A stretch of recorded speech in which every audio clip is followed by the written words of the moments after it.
आज की क्लास में हम पढ़ेंगे न्यूटन द्वारा प्रतिपादित गति के नियम। न्यूटन द्वारा गति के 3 नियम दिए गए, जिन्हें न्यूटन का प्रथम नियम, न्यूटन का द्वितीय नियम तथा न्यूटन के तृतीय नियम के नाम से जाना जाता है। न्यूटन के प्रथम नियम को जड़त्व का नियम भी कहते हैं, जिसके अनुसार यदि कोई वस्तु विराम अवस्था में है तो वह विराम अवस्था में ही रहेगी, तथा यदि वह एक समान चाल से चल रही है तो वह वैसे ही चलती रहेगी जब तक कि उस पर कोई बाह्य बल कार्य ना करे। उदाहरण के लिए, जब कोई गाड़ी अचानक चलती है तो जो यात्री पीछे बैठा होता है वो पीछे की ओर झुकने लगता है, अथवा मैदान में लुढ़कती हुई गेंद तब तक लुढ़कती रहेगी जब तक उसको कोई अन्य खिलाड़ी ना रोके अथवा वह घर्षण बल के कारण स्वयं ही ना रुक जाए।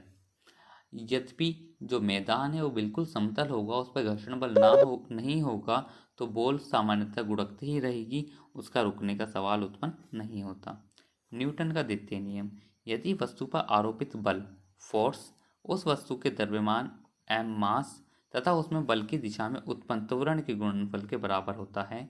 अब आप सोचेंगे कि हम बल का मापन कैसे कर सकते हैं, कि हमारी कितनी एनर्जी लगी। तो आप देख सकते हैं कि force equal to m into ए।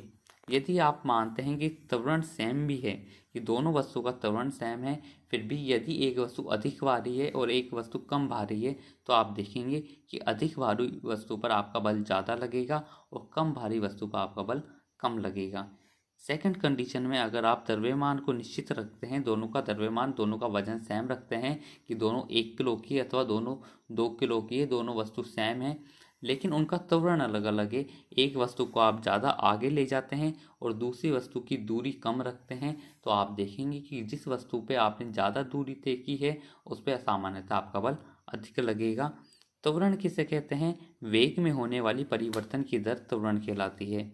अब आपके मन में प्रश्न उठेगा कि वेग किसे कहते हैं? तो एक समय में जो विस्थापन हुआ और दूसरे समय में जो विस्थापन हुआ, तो दोनों में जो अंतर होता है वही अपना वेग कहलाता है। अगला हम देखते हैं न्यूटन का तृतीय नियम।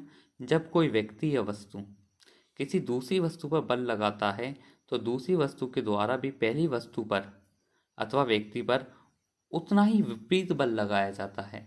इसको आप उदाहरण से बड़े अच्छे से समझ सकते हैं, जैसे कि बंदूक से गोली चलना।